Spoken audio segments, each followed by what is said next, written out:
എന്താ ചേട്ടാ ഇത്? ചേട്ടനെ ആരെങ്കിലും പിടിച്ച് തല്ലിയോ? ഇനി അതോടെ ബാക്കിയുള്ളൂ. ഇവിടെ നാട്ടുകാർക്ക് മുഴുവൻ നട്ടഭ്രാന്താണെന്നാ തോന്നുന്നത്. വെറുതെ ട്രെയിനിൽ കയറാനും ഇറങ്ങാനും ആളുകൾ ഉണ്ടാക്കുന്ന തള്ളു കണ്ടാലേ ഇന്നൂടെ ലോകമുള്ളൂ എന്ന് തോന്നും. ഈ അഡ്രസ്സും കൊണ്ട് അന്വേഷിച്ച് ഞാൻ രാത്രി മുഴുവൻ കറങ്ങി നടന്നു. ഞങ്ങൾ കഴിഞ്ഞ ആഴ്ച വീട് മാറി. ഇത് തൽക്കാലം 2-3 മാസത്തേക്കാ. അത് കഴിഞ്ഞാൽ ക്വാർട്ടേഴ്സിലേക്ക് മാറും. രവിയേട്ടൻ ഓഫീസിൽ പോയ? ഇല്ല, ഉള്ളിലുണ്ട്. റെഡിയാവുക. എന്റെ എഴുത്ത് കിട്ടിയില്ലേ? ഉവ്വ്, എഴുത്തൊക്കെ കിട്ടി. പക്ഷേ മൂപ്പർക്ക് അനക്കൊന്നുമില്ല. ഇനി ബാക്കി ഞാൻ പറയാം. നീ ഇങ്ങോട്ട് വന്ന അതേ തീവണ്ടി 2:30 നാട്ടിലേക്ക് മടങ്ങിപ്പോ.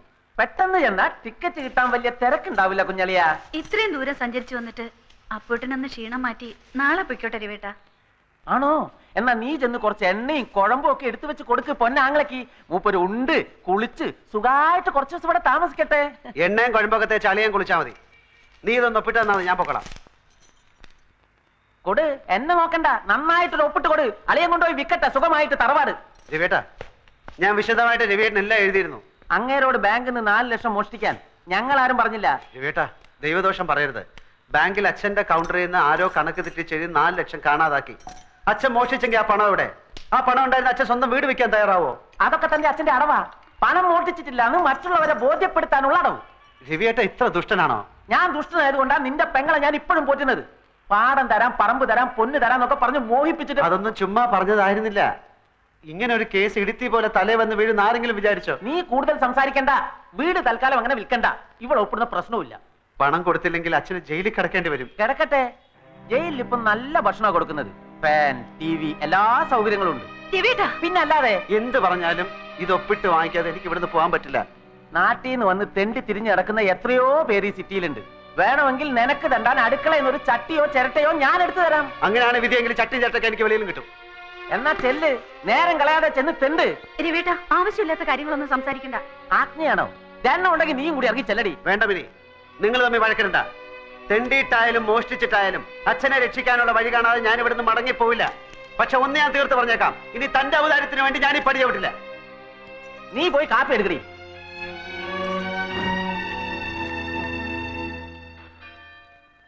അവൻ നൂറുദ്ദീൻ, 100 എന്ന് ചെറുതാക്കി വിളിക്കും. എൻ്റെ ബാല്യകാല സുഹൃത്ത്. അവൻ ഈ നഗരത്തിലാണ്. ഇവിടെ മാമ ബീരാനിക്കയുടെ കൂടെയാണ് നൂറിന്റെ താമസം. മാമയുടെ കച്ചവടത്തിന് സഹായിക്കലാണ് പണി.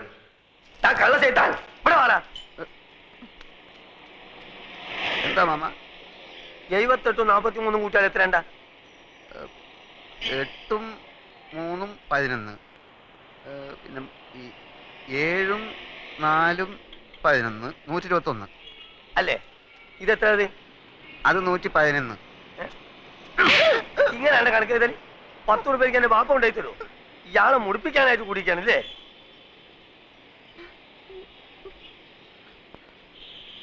ഈ എന്താണ്ട് കുന്തം മുണിക്കമായിരിക്കണേ? അന്റെ മൂന്ന കാണാനല്ലേ എരപ്പ ഈ ആൾക്കാർ വന്നിക്കണേ? പോയി പണി കള്ള ലക്ഷണം.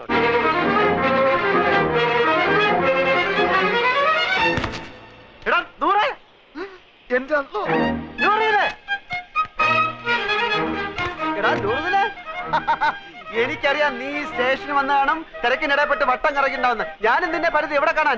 നിന്റെ ഈ മുടിഞ്ഞ കട കണ്ടുപിടിക്കാൻ ഞാൻ എവിടെയൊക്കെ അന്വേഷിച്ച്. നീ നിങ്ങൾക്ക് കുടിക്കാൻ എന്ത് ജ്യൂസാ വേണ്ടിയത്? ഗ്രേപ്പ്, പൈനാപ്പിൾ, ഓറഞ്ച്, മാംഗോ, സാത്തുകുടി? ഇനി എനിക്ക് എന്തിനാടാ ജ്യൂസ്? നിന്നെ കണ്ടപ്പോ തന്നെ എല്ലാ ജ്യൂസും ഒരുമിച്ച് കുടിച്ച പോലെ ആയില്ലേ? എവിടെ നിന്റെ അർത്ഥ കൈക്ക് ഉപ്പ് തേക്കാത്ത മാമ? നിന്റെ കട കൊള്ളാമല്ലോ.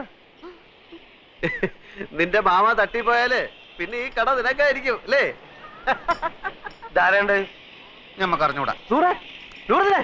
നിനക്ക് എന്നെ മനസ്സിലായില്ലേ? എടാ, ഒരു ബെഞ്ചിലിരുന്ന് പഠിച്ച് ഒരു പാത്രത്തിലുണ്ട് ഒരു സിനിമ 3-4 പ്രാവശ്യം ഒരുമിച്ച് കണ്ടടാ. നിനക്ക് എന്നെ മനസ്സിലായില്ലടാ. കാള് തെറ്റി. പടച്ചോടാണ് മാമ. ഞമ്മക്ക് ഈ ചെയ്താൻ അറിഞ്ഞൂടാ. അറിഞ്ഞുകൂടാത്തവനാണെങ്കിൽ എങ്ങനെയാണ് അർത്ഥം ഇപ്പൊക്കെ എന്റെ മാമ നാട്ടുകാർ പറഞ്ഞോടത്തായിരിക്കും. അതെ, ഒന്ന് വന്നാട്ടെ. വരീ. അതെ, ഈ ചെക്കന്റെ പേര് 100 എന്നാണ് ആൾക്കാരെ പറഞ്ഞത്. അതാരെങ്കിലും പറഞ്ഞു തരണോ? ഇമാതിരി മുമ്പിലായക്കാരെ ഞാൻ ദിവസേന കാണുന്നുണ്ട്. ഞാൻ അങ്ങനത്തെ ആളൊന്നുമല്ല. ഇതൊക്കെ ചോദിക്കാൻ നിങ്ങളാരാ? നിന്റെ പേര് എനിക്ക് ആരും പറഞ്ഞു തന്നീലേ. നിങ്ങളുടെ പേര് പറഞ്ഞിട്ട് എനിക്ക് എന്ത് കാര്യം? കാര്യം തന്നെ എനിക്ക് പറയുമ്പോ കേക്കാം. നീ ഇപ്പൊ പറഞ്ഞില്ലേ അർത്ഥയ്ക്ക് ഇപ്പൊരു മാമനെ പറ്റി? ആ മാമാണ് ഈ മാമ. അയ്യോ മാമ, സോറി മാമ, ഞാൻ അങ്ങനെ ഉദ്ദേശിച്ചൊന്നും പറഞ്ഞല്ല. ഞാൻ ചുമ്മാ പറഞ്ഞ. നിർത്തണം നമുക്ക്. ഈ എന്താ നമ്മളെ മാമാന്ന് വിളിക്കണേ? എന്റെ ഉമ്മ എന്താ നമ്മളെ പെങ്ങളച്ചാ? ഇല്ലാത്ത പരിചയം കാട്ടി ഓരോരോ ഹമാറുകൾ വലിഞ്ഞു കയറും കേരളക്കാരെ പറയിപ്പിക്കാൻ. മേലാലിന്റെ പൂടിയന്റെ ചുറ്റുവട്ടത്തിൽ എങ്ങനെ കണ്ടാൽ അന്റെ കാൽ അടിച്ചിട്ട് ഞാൻ എൽഷേപ്പ് ആക്കും. ആ പോ പോ ഇങ്ങോട്ട് പോ കളവേ.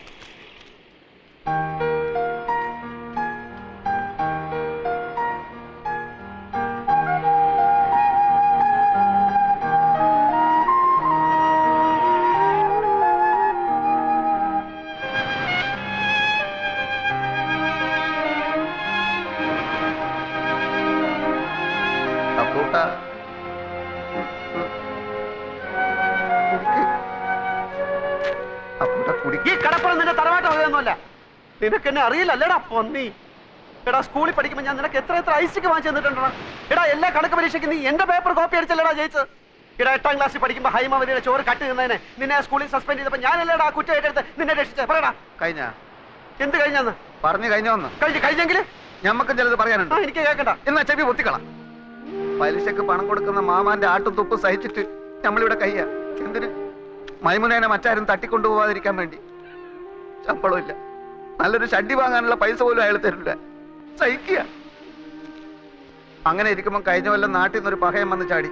നമ്മളെ കോയിക്കലെ മൊയ്തൂക്കാന്റെ മോൻ ഖാലിദ് നമ്മളെ കൊണ്ടാവും പോലെ അവനെ നമ്മൾ സൽക്കരിച്ച് ഒടുക്കം മാമാന്റെ കയ്യിൽ നിന്ന് 500 റുപ്യ വാങ്ങിയിട്ടോ മുങ്ങിക്കളഞ്ഞു. അതിനുശേഷം നമ്മളെ കൂട്ടുകാരനാന്ന് പറഞ്ഞിട്ട് ആര് വന്നാലും മാമാന്റെ അടി ഞമ്മക്ക. ആ ഒറ്റ കാരണം കൊണ്ടാണ് അപ്പൊ കുട്ട അറിയാത്ത പോലെ നമ്മൾ ആക്ട് ചെയ്തത്.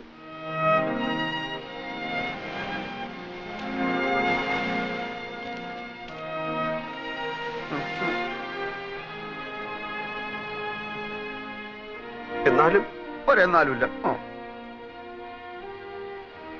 എന്റെ ഈ വിഷമം മാറണമെങ്കിൽ നീ എനിക്ക് ചില സഹായങ്ങൾ ചെയ്തു തരണം. അടച്ചോനെ, എന്ത് സഹായം? അച്ഛന്റെ കേസിന്റെ കാര്യം ഞാൻ എഴുതിയിരുന്നല്ലോ. പെൻഷൻ വരെ അവർ പിടിച്ചു വെച്ചു. ഇളയ പെങ്ങളാണെങ്കിൽ മെഡിസിൻ 3ാം വർഷമാണ്. കേസും ഫീസും ചെലവും നടത്തി ഒരു വഴിയാധാരത്തിന്റെ വക്കിലാണ് ഞാൻ. വീട് വിൽക്കാൻ നോക്കിയപ്പോൾ ഇവിടുത്തെ അളിയെ സമ്മതിക്കുന്നില്ല. നാട്ടിൽ ചെന്ന കടക്കാരെല്ലാം കൂടെ എന്നെ എടുത്തിട്ടിരിക്കുന്നു. ഈ അവസ്ഥയിൽ എനിക്ക് എന്ത് സഹായമാണ് വേണ്ടതെന്ന് നിനക്ക് ഊഹിച്ചൂടെ? ഊഹിക്കാം. ആദ്യം കിടക്കാനൊരു സ്ഥലം, അതെ, പിന്നെ ഒരു പണി. അതെ, രണ്ടും നടക്കൂല. നൂറേ മോനെ അപ്പക്കുട്ട, നമ്മൾ തലയായിക്ക് നേടിയാന്ന് അറിയാം നിനക്ക്? ഇത് അങ്ങോട്ട് നോക്ക്. ആ ജ്യൂസ് കടയുടെ പിന്നിലൊരു മറയുണ്ട്. അവിടെയുള്ളൊരു ബെഞ്ചിലാണ്. നല്ല വീതിയുള്ള ബെഞ്ചാണോ? ബെഞ്ചിന് വീതി ഉണ്ടോ ഇല്ലയോ എന്നുള്ളതല്ല പ്രശ്നം. പകൽ നേരത്ത് മാമ വരുമ്പോ എന്നെ അവിടെ കാണില്ല. അങ്ങനെ കിടക്കാനൊരിടം കിട്ടി. എവിടെ പോയി എന്ത് ജോലി തേടണമെന്നറിയാതെ നടന്നപ്പോഴാണ് കയ്യിൽ വന്നു വീണ ഒരു പത്രത്തുണ്ടിൽ ഒരു പുതിയ പെയിന്റ് കമ്പനിയിൽ സെയിൽസ് റെപ്രസെന്റേറ്റീവിനെ വേണമെന്നറിഞ്ഞത്. 3000 രൂപ ശമ്പളം, ടൈ കെട്ടണം, ബെൽറ്റും ഷൂവും വേണം, എല്ലാം ഓക്കെ. പക്ഷെ ജോലി വേണമെങ്കിൽ സ്വന്തമായി ഒരു മോട്ടോർ സൈക്കിൾ ഉണ്ടാവണം. ഒന്ന് തൽക്കാലം വാടകയ്ക്കെടുത്ത് ജോലി സംഘടിപ്പിച്ചു. പക്ഷേ അതുകൊണ്ടായില്ല. നൂറിനോട് കാര്യം അവതരിപ്പിച്ചു. നിങ്ങൾ നിങ്ങളുടെ ഇഷ്ടം പോലെ ചെയ്. ബാപ്പ എങ്ങാനും അറിഞ്ഞാ അറിയാലോ. അറിയാ എന്റെ കരളെ.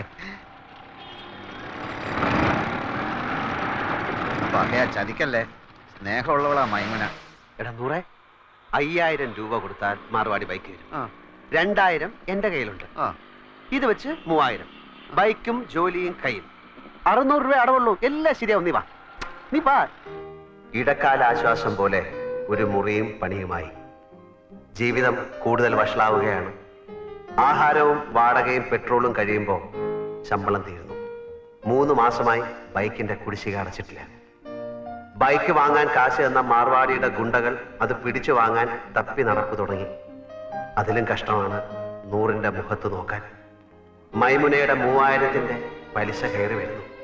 പെയിന്റ് വിറ്റ് കിട്ടുന്ന കമ്മീഷൻ കൊണ്ട് ജീവിതം മുന്നോട്ട് പോകുന്ന ലക്ഷണമില്ല. നാട്ടിലെ കാര്യം അതിലും കഷ്ടമാണ്. അങ്ങനെ ഇരിക്കെയാണ് കമ്പനിയുടെ സൂപ്പർവൈസർ ബാലൻ ഒരു പെയിന്റ് കട തുടങ്ങുന്ന കാര്യം പറഞ്ഞത്. എംപ്ലോയീസിന് കമ്പനി 90 ദിവസത്തെ സ്റ്റോക്ക് കടം തരും. കച്ചവടം കഴിഞ്ഞ് കാശ് കൊടുത്താൽ മതി.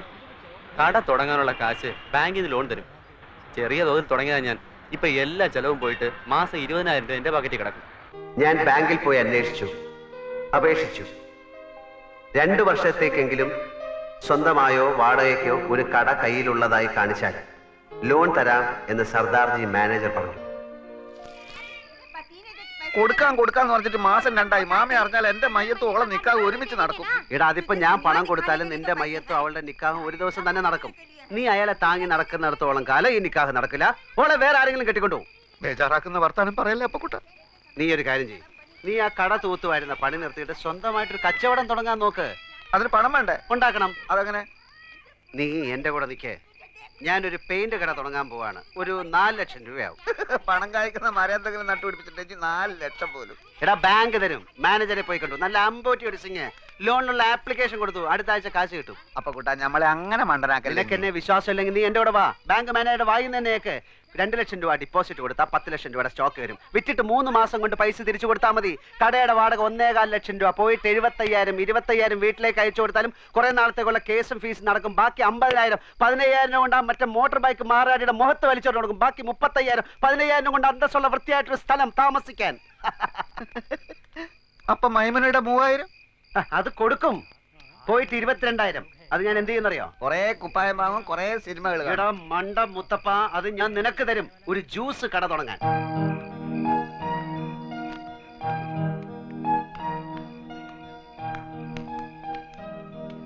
പക്ഷേ ഇതൊക്കെ നടക്കണമെങ്കിൽ ചെറിയൊരു പ്രശ്നമുണ്ട്. എന്ത്? 2 വർഷത്തെ കടവാടക മുൻകൂർ കൊടുത്താലേ ഈ ഓണർ വാടക ചീട്ട് എഴുതി തരൂ. അത് കാണിച്ചാലേ ലോൺ കിട്ടൂ. തിങ്കളാഴ്ച ലോൺ കിട്ടും. 5 ദിവസത്തേക്ക് ഒരു 1.25 ലക്ഷം രൂപ ലോൺ കിട്ടി. അപ്പൊ തന്നെ തിരിച്ചു കൊടുത്തേക്കാം. നിനക്കാരാ എത്ര ഉറുപ്പ്യ കടം തരിക? നീ വിചാരിച്ചാലേ നടക്കും. നീ വിചാരിച്ചാലേ നടക്കും. അതെങ്ങനെ? നിന്റെ മാമ എടുത്ത് ചോദിച്ചാൽ. ആ നടന്നു തന്നെ. ആളും തരവ് മുതൽ നോക്കിയിട്ടാ മാമ കാശ് കൊടുക്കുക. നിനക്കാന്ന് പറഞ്ഞാൽ 10 ന്യായ പൈസ തരില്ല. എന്ത് കണ്ടിട്ടാ? എടേ എനിക്ക് വേണ്ട. എന്റെ അളിയൻ രവീന്ദ്രൻ നായരല്ലേ, അയാൾക്ക് കൊടുത്താൽ മതി. അതെങ്ങനെ? ഞാൻ കാര്യങ്ങൾ വിശദമായിട്ട് പറയാം. നീ എന്റെ കൂടെ ഒന്ന് നിന്നാ മതി. ഇതൊന്നും എനിക്ക് വേണ്ടിയിട്ട് മാത്രമല്ല കേട്ടോ. മൈമോനയുടെ നിക്കാതെ നിന്റെ മയ്യത്ത് ഒരുമിച്ച് അടക്കാതിരിക്കാൻ കൂടി വേണ്ടിട്ടോ ഞാൻ ഇതൊക്കെ പറയുന്നത്. ആ ഇതൊക്കെ എങ്ങനെ നടക്കും ആദ്യം പറ.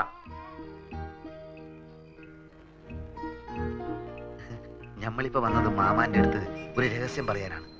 ഏത് ലക്ഷാധിപതികൾക്കുണ്ടല്ലോ ഇടയ്ക്ക് പണത്തിനൊരു വലിച്ചല്. മൂപ്പരുടെ അളിയന് പുറം രാജ്യത്ത് നിന്ന് ഒരു ബെൻസ് കാർ വന്നു. 50 ലക്ഷത്തിന്റെ. നാളെ കാർ എടുക്കണം. നോക്കുമ്പോ 1.25 ലക്ഷത്തിന്റെ കുറവ്. കുടുങ്ങിയ മാർവാടികൾ എത്ര ലക്ഷം വേണമെങ്കിലും കൊടുക്കും. പക്ഷെ അതിന്റെ പലിശയെ അവര് വാങ്ങും. ഈ പലിശ മാമാക്ക് കിട്ടിയ ചില്ലറ കാര്യമാണോ? 10 ദിവസത്തേക്ക് ചോദിക്കുന്ന പലിശ തരും. ഹലോ അപ്പു സാറേ, ഒന്ന് കേറിയിട്ട് പോയിക്കൂടെ? സമയമില്ല നൂറെ, മാർവാടികൾ കാത്തു നിൽക്കുകയാണ്. മാമ വിടല്ലേ മാമ, മുറുക്കി പിടിച്ചോ, കേറി വരാൻ പറ. ആ വരി ഒന്നുമില്ലേ, നമ്മൾ നാട്ടുകാരല്ലേ. ഇല്ല സമയമില്ല, അതുകൊണ്ടാ. മാർവാടിക്ക് നിങ്ങളെ അളിയൻ കത്ത് തന്നിട്ടുണ്ടാ? തന്ന് കണ്ട ഇംഗ്ലീഷിലാണ് എഴുത്ത്. പ്രിയ മാർവാടി കൊടു 1.25 ലക്ഷം അപ്പുക്കുട്ടന്. അല്ല നിങ്ങൾ അളിയൻ എവിടാ പണി? ശരി പിന്നെ എവിടാ താമസം?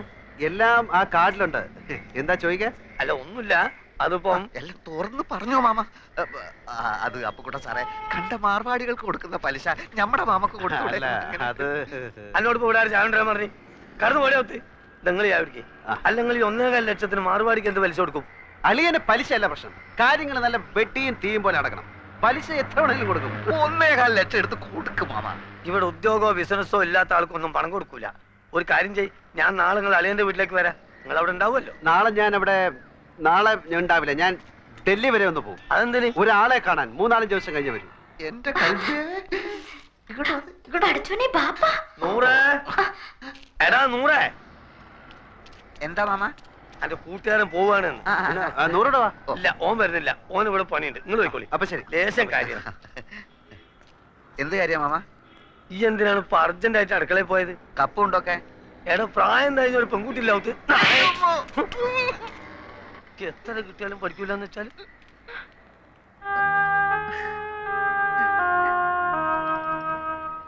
കേസ് ജയിച്ചാൽ അച്ഛന്റെ പെൻഷനും പ്രൊവിഡന്റ് ഫണ്ടും ഒക്കെ കിട്ടുമല്ലോ. അപ്പൊ തിരിച്ചു കൊടുക്കാം. അതാ തൽക്കാലം കടം വാങ്ങാന്ന് വിചാരിച്ചത്. അല്ലാണ്ട് വേറെ വഴിയില്ലല്ലോ. വീട് വിൽക്കാൻ രവിയേട്ടന് എതിരെ നിൽക്കുന്നിടത്തോളം കാലം ഇങ്ങനെ വല്ലതും നോക്കുന്നതാ നല്ലത്.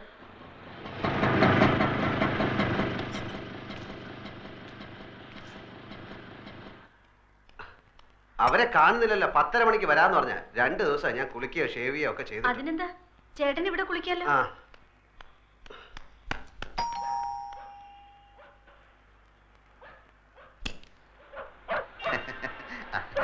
ബീരാനിക്ക വരുമെന്ന് പറഞ്ഞിരുന്നു. വരൂ ചേട്ടൻ ഇപ്പൊ കുളിക്കാൻ കയറിയതേ ഉള്ളൂ. ഇത്ര നേരം കാത്തിരുന്നു. ഇരിക്കൂ. രവീന്ദ്രൻ നായർ മിസ്സിസ് ആണല്ലേ? അതെ. ചേട്ടാ, ദേ കാശിന്റെ ആൾക്കാർ വന്നു.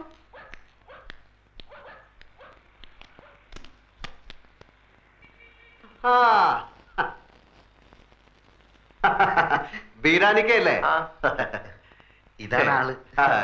ഞാൻ ഷേവ് ചെയ്തോണ്ടിരിക്കുകയായിരുന്നു. അല്ല, നിങ്ങൾ ഷേവ് ചെയ്യുമ്പോ പുരികം പൊരിക്കല്ലോ, അത് തലയിൽ കൂടെ തൈരും കൂടെ ഇല്ല, ധൃതി തേച്ചപ്പോ എല്ലായിടത്തോടെ ആയിപ്പോയി. ഞാൻ ഓഫീസിൽ പോകാൻ ലേറ്റ് ആയി. നിങ്ങൾ വരുന്നുള്ളത് കൊണ്ട് ഞാൻ ഇപ്പൊ എളുപ്പം ധൃതി തേച്ചപ്പോ ലേറ്റ്. ഇല്ല, നമ്മൾ എത്ര വേണമെങ്കിലും രാഹുകാലത്തിന് 2.5 മിനിറ്റേ ബാക്കിയുള്ളൂ. ഞാൻ ബീരാനിക്കെ പോലെ ഒരു വലിയ മനുഷ്യന്റെ ആദ്യമായിട്ട് ക്യാഷ് വാങ്ങിക്കാമല്ലോ. അപ്പം നമുക്ക് ലേറ്റ് ആക്കട്ടെ, രാഹുകാലം തെറ്റിക്കാതെ. ഇതിലിപ്പോ തന്നെ ഒപ്പിട്ടേക്ക്. സത്യമുള്ള പൈസ ആയതുകൊണ്ട് പലിശ കുറച്ച് കൂടുന്നേ ഉള്ളൂ. സാരമില്ല, ആവശ്യക്കാരന് ഔചിത്യമില്ലല്ലോ. ഇവിടെ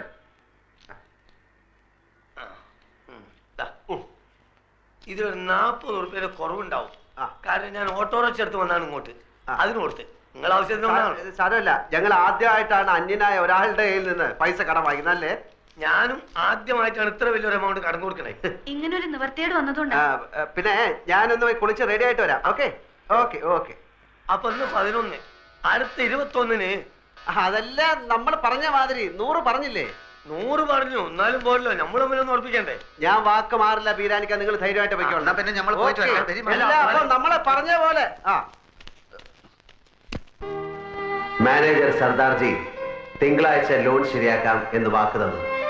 100 സന്തോഷം കൊണ്ട് തുള്ളിച്ചാടി. എടാ 100, every dog has A day എന്നൊരു ചൊല്ലുണ്ട്. എന്ന് വെച്ചാല് എല്ലാ നായിന്റെ മക്കൾക്കും ഒരു ദിവസം ഉണ്ടെന്ന്. അത് ശരി.